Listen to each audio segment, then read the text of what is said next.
Hey there, gents. Welcome back to Truck Talk Thursday. Happy Truck Talk Thursday to you all. I hope you're having a good week. Hope you're making the most of it, getting the most out of it with your family, with your friends, really giving back to others, showing yourself a man in every area of life. If you're new here to the podcast, welcome. I'm Mike Yarbrough. I'm the founder of Wolf and Iron, and I'm glad to be talking to you guys. This is something kind of special we do called Truck Talk Thursday. It comes out every Thursday, and I talk from my truck. Appropriately named, I do say so.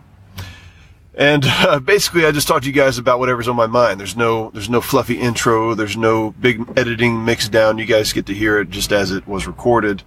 And it's just a good way for me to talk off the cuff to you guys, just to have a conversation about something manly. Now, if you're just tuning in to Wolf and Iron, if you're trying to figure out what Wolf and Iron is all about, I want to say welcome to you. Wolf and Iron is really all about helping men heed the high call that's on our lives. Now, I say this probably just about every episode. What does it mean to have the high call? I think every guy feels it. I think most guys hear it in some kind of way, maybe at different times in your life. Maybe it's when you finally hit your 30s, late 20s, 30s, something like that. It's usually when it kind of comes on and you feel this need and this desire to do more, to be more with your life, and even to get back down to the fundamentals. How do I start a fire? How do I kill and skin an animal?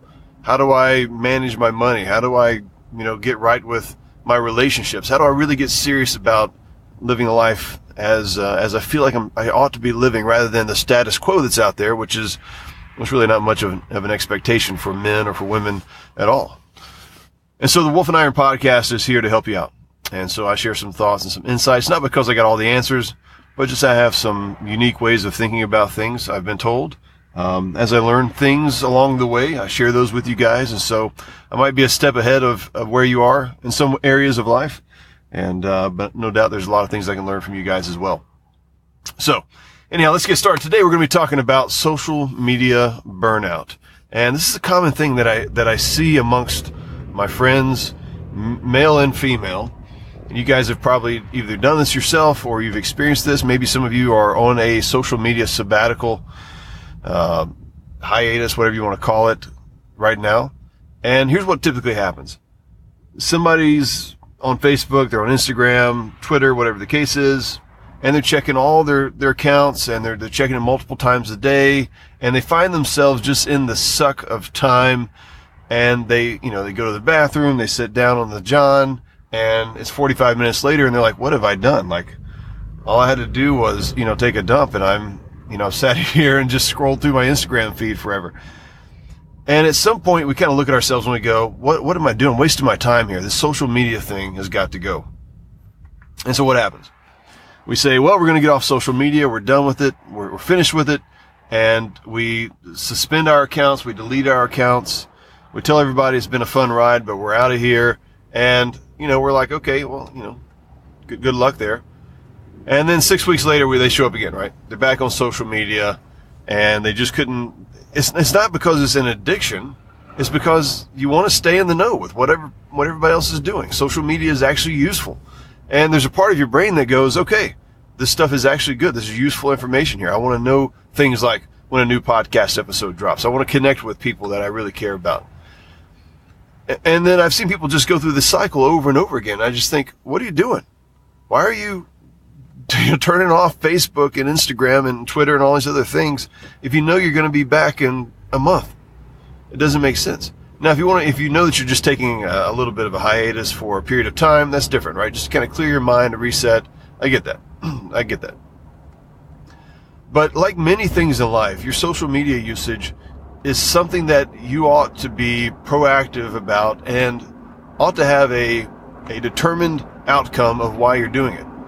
If you're on Facebook, if you're on Instagram, Twitter, whatever the other things are, I don't know what else is out there. I mean, I should know because I do this for a living, but I don't really care about the other ones. I'm not even on Twitter, so I don't care about that.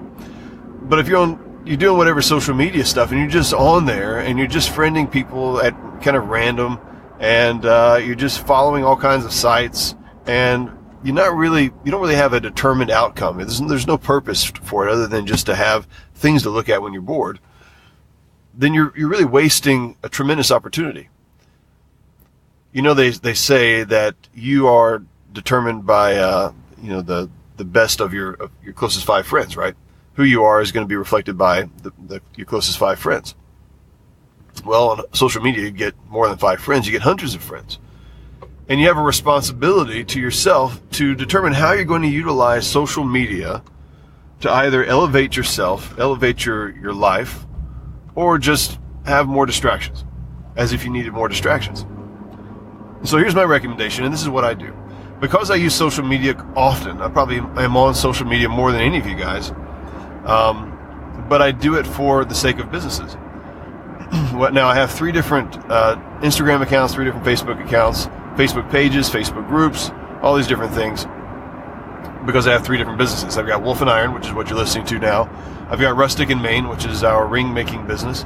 And then I've got the Side Hustle Switch, which is a new startup and it's going well. It's a great course for entrepreneurs, helping them make the leap from their career to their calling, as the tagline goes. But I've got all these different social media accounts, but I'm not on there all the time just perusing whatever kind of dumb crap is on the internet, because I don't need that. I don't have time for that. And I've got, I don't know, hundreds of friends on Facebook, and I'm actually finding that Facebook's a great place to start your social media network, or not social media, to start, to start a real social network, and to have actually people in your circle, a large circle. And so whereas I was actually keeping my Facebook friends list pretty small, in the last several weeks I've actually been trying to up that, because I've realized that if I can be particular about the people that I'm friending and whose lives I'm investing in and interested in and connected with, then that actually helps me out. Not only does it help me get the word out about whatever businesses and things of that nature, but it helps me out because it keeps me surrounded by people who are quality. Here's the thing.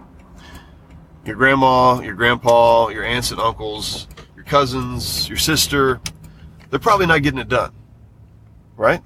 I mean, you may have some awesome family members, I don't know, but the vast majority of people, you're the standout. You're the person who is really trying to elevate themselves beyond the status quo. And most of your closest acquaintances and family are not doing that. Now, what does that mean? It means that you need to be purposeful about who you're connecting with and how much time you're spending connecting with them. And so here's what I do. On Instagram, on Facebook, I'm purposeful about the people that I connect with on there, and who I follow. And so on Facebook, for example, you can like people, and if you like somebody or you become friends with someone, you follow them automatically, but you don't have to follow them. So that means that you can actually go in there and say, I want to remain friends or connected with this person, but I don't want to see their stuff on my feed. And so you may have family members that you're friends with, but you should go through and just unfollow the majority of them, because you don't care about what they're showing you, right? You don't need to know that they went to a soccer game with their, your third cousin's daughter or something like that. Be purposeful. Now, if there are family members that you want to stay in touch with, yeah, follow them, keep in touch with them. But you need to go in there and be purposeful about your social media usage. If you can only stand to have 10 people in your life that you're actively engaged with, other than maybe your wife or your kids, then that's who you should be following. And you should be you should determine who it is ahead of time that you're going to be following. Not just friend everybody, have all these friends and have all these distractions and, I like this page, let me go follow this page so they can market to me 24/7. And the same is true with Instagram. Instagram has a feature where you can actually mute people, so it's similar to an unfollow. And you don't have to follow everybody on Instagram. You don't have to know everything that's going on there either. The other thing I would say is, if you really want to avoid burnout, is put the phone up. Put your phone up at the end of the day, especially. So you come home, it's time with the family. I'd say before dinner time, get it all out of your system, and then put the phone in a basket, have it upstairs charging or downstairs charging or in the other room charging, and just have it out of sight. And look, there are all kinds of practical reasons why you would want to pick up a phone at night. It's strange now that we actually have, so we've got Fire Stick, Amazon Fire Stick for one of our TVs, we only have one TV, for our TV. And it's really convenient to have the remote on your phone. But how cool of Amazon is that, right? To have the phone closer to you, there where it can communicate to you and track what you're doing probably and all that kind of stuff. But there are a lot of practical reasons why you'd want to pick up your phone at night, so you're going to have to break the habit of doing so. But guys, here's the thing. Ultimately, it falls on you and it falls on me. Our social media burnout is our problem. It is not Facebook's issue. They didn't design it to burn you out. Instagram isn't designed to burn you out. Twitter isn't designed to burn you out. Twitter's just designed to just suck your soul out. That's basically, I think, how Twitter works. But ultimately, it's up to you and it's up to me how we use this device and how we use these tools. Are we going to let it dictate our interactions and our time? And look, I understand if you can't control yourself, sure, maybe you pull back for a period of time. But if you find yourself going back to social media, even after a hiatus, even after a break, and you find yourself sucked into it all again, and you're just overwhelmed by all the different things going on and all the negative stuff in the news and all the negative things in the media, turn that crap off and get serious about controlling your environment and what you take in. That's what I do. And that's what I think a lot of successful people do. I'll tell you guys, for the Rustic in Maine Instagram account, I don't even manage that. We actually have some people that work for us that do that. The same will eventually be true for a lot of the interactions for our Instagram accounts and maybe even Facebook as well. Because my time is not best served sitting on social media answering questions all day long or just interacting with people and all that kind of stuff. As fun as it may be and as necessary as it may be to grow a business at a certain stage, it's just not something that I'm going to do because that's not where my bullseye is in life. I really want to spend time more with my family. I want to be more creative and not just following whatever the flow is out there. And I certainly don't want to be inundated constantly by the negative news that's constantly, it doesn't matter what side it's coming from. Somebody's always after somebody else. You guys know what I'm saying. So anyhow, the ball's in our court. What are you going to do? How are you going to shoot it? I don't know. I don't do sports, so I'm not going to do a sports analogy. I tried there. Okay, guys, that's it for today. Happy Truck Talk Thursday to you. I'd love to hear your thoughts on this. Any kind of feedback you have would be great to share over in our Facebook group. So we've got a tremendous group of men over in our the Wolf and Iron community. And you can get there by going to wolfandiron.com/the group. That's wolfandiron.com/the group.